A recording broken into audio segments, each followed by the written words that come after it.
Okay, so we're going to go through this edit from beginning to end. Right now I'm working on a collection of project 2. These are the images that I've edited down to. I'm going to work on this image. It looks like it's going to be a little bit complicated, but hopefully it'll be a good example.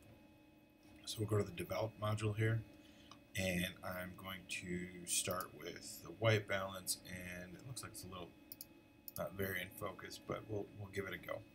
So I'll go to my white balance color picker. I'm going to choose a neutral color. Again, we can see the preview up here.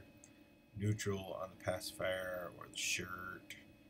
Looks like it'll be just fine, so I choose that.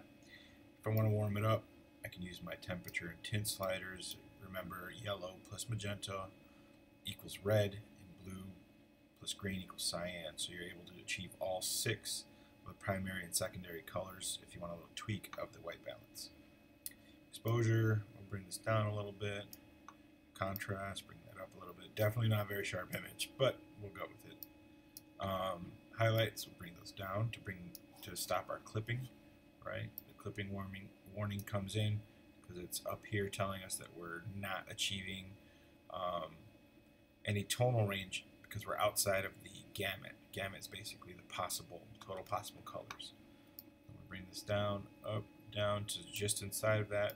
Shadows, open them up a little bit so we get some information right here. We are not using the white or black sliders. Those will essentially, they take your histogram edges and then stretch them or pinch them in. We're not necessarily interested in that because that could lead to other problems down the road. If you're not doing a lot of edits, so this is what happens, it just stretches and pulls them.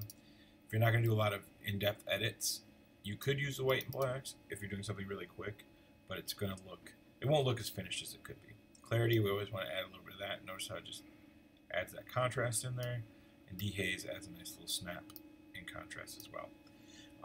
We're going to go at the next level. We got basic done.